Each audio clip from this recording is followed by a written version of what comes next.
Unit 5 Review Geometry. Lesson 1 Area of Composite Shapes, Surface Area, and Volume.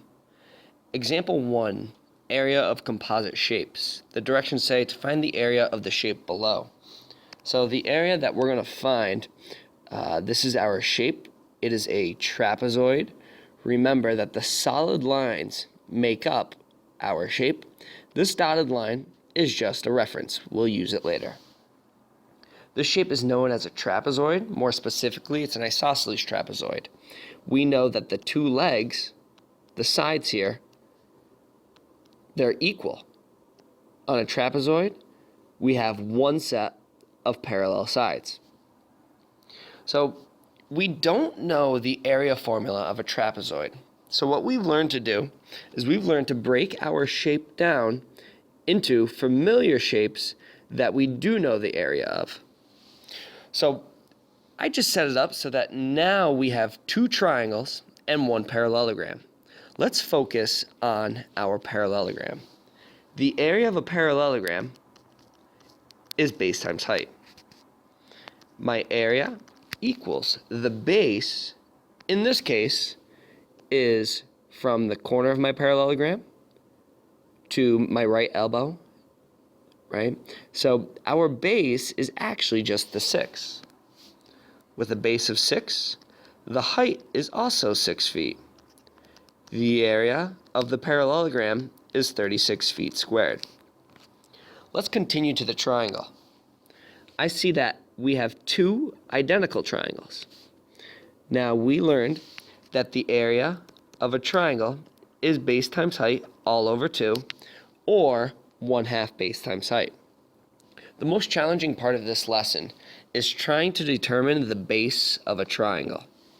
Well, I know that the entire bottom base is 10. The top base of our trapezoid is 6.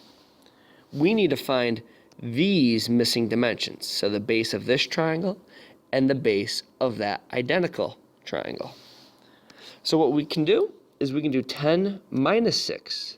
That will tell us that combine those two bases is equivalent to 4 feet. So if those two bases equal 4 feet, 4 divided by 2, that tells us that the two bases each are 2 feet in length. So area equals the base of 2 feet, the height of 6 feet, all over 2. Area equals 2 times 6, which is 12 feet squared, all over 2. The area of one triangle is 6 feet squared. Remember, we have two triangles. So what we have to do is we can either add another 6 or just multiply it by 2. So the area of two triangles is 12 feet squared. We're not done yet. What we have to do is we have to use the area of the parallelogram and add that to the area of our two triangles.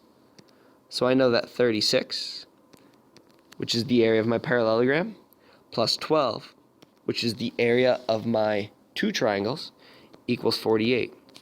So the entire area is equal to 48 feet squared.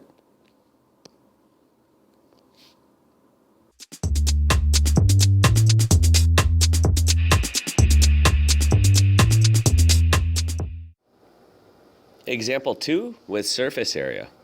Says, what is the surface area of the rectangular prism below? So we can see that rectangular prism, if we take a look at it, it's made up of 6 different surfaces. And the way I look at it is, I'm just going to outline them here. This rectangle that I'm outlining, that's the front.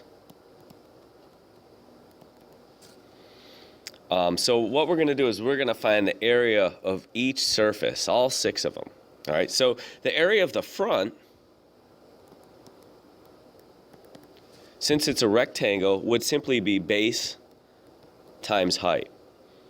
And the base, the length of the base of this rectangle right here, which could be the top or the bottom there, notice that those lines correspond with this one, and that has a length of 10 centimeters. So that'll be the length of the base for for our rectangle.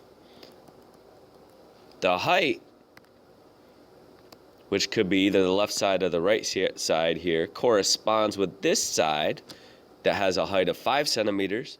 So that will be the height of our rectangle, which means the area of the front surface is 10 times 5, or in other words, 50.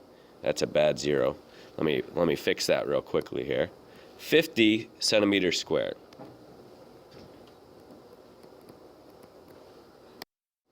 And now if the area of the front surface is 50 centimeters squared, then there's also must be a back surface, which we can kind of see way back there, and that must have the same exact area. So I'm just going to label that. The area of the back is also 50 squared centimeters, or centimeters squared. Now we can also see that there's a top to our rectangular prism, and that shape is also a rectangle. So we can find the area of the top, once again, by multiplying the base times the height. And in this case, the length of the base we can see is at 10 centimeters times the height, which would be this side over here or this side over here. And these correspond with this one down here. So that length of the height there is 4 centimeters. So the area of the top surface would be 10 times 4, which is 40 centimeters squared. Which again, if there's a top surface, there must be a bottom surface down here. And that would also have the same area. So we can label the area of the bottom also being 40 centimeters squared. And so what we have left now is on the right hand side over here, we have the right side of the rectangular prism. So I'm going to label that area of the right side. And it's a rectangle, so we can say again, base times height. And those dimensions are very clearly labeled. The base is 4 centimeters times the height, which we can see is 5 centimeters.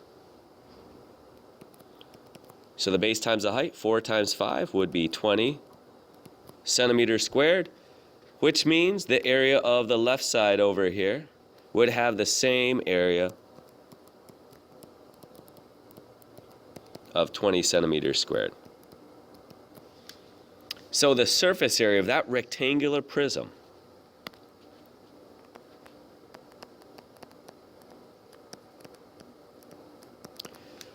would be the sum of all of the areas of each surface. So we can do this a couple different ways. We could just find the sum of each surface, 50 plus 50, our front and back, plus the top and the bottom,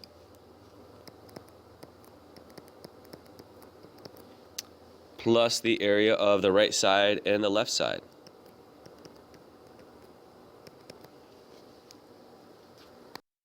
Which comes out to 220 centimeters squared.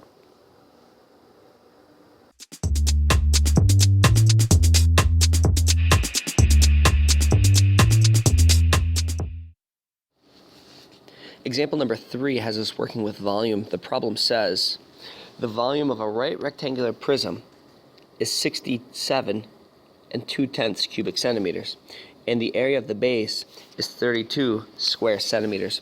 What is the height of the right rectangular prism? Well, first off, we know that volume is everything within a three-dimensional object. We know two different formulas for volume of a right rectangular prism. Volume equals length times width times height, and volume equals capital B times H.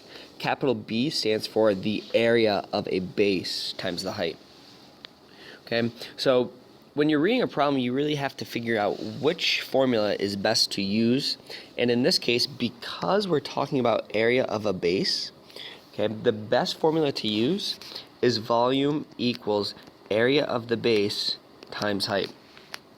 Now let's substitute what we already know. We know that the volume is 67.2 cubic centimeters. So because we know V equals that, let's substitute. 72 and 2/10 equals. Capital B stands for the area of the base. Because we know the area of the base, that's 32, we can go ahead and substitute for that. 32. We do not know the height, so we'll keep that simply h. So in order to find the height, we have to get our variable by itself. We have to isolate the variable. Well, this is a one-step equation. 67.2 equals 32h. I see multiplication in our problem. In order to undo multiplication, we have to divide by 32. In order to keep everything equal, whatever you do to one side, you have to do to the other. So this says 67 and 2/10 divided by 32. 32 goes into 6 0 times. 32 goes into 67 twice. That becomes 64. Subtract to get 3. Bring down the 2. Bring your decimal straight up. 32 goes into 32 one time, and that's an even 32, leaving us with 0 as our leftover. So I know that 67 divided by 32 is 2 1/10. So 2.1 equals, and if you were to look over here, I see a 32 on the top and a 32 down below. They factor out. The only variable that we're left with is our letter h. So h equals 2.1. So the height is 2.1 centimeters.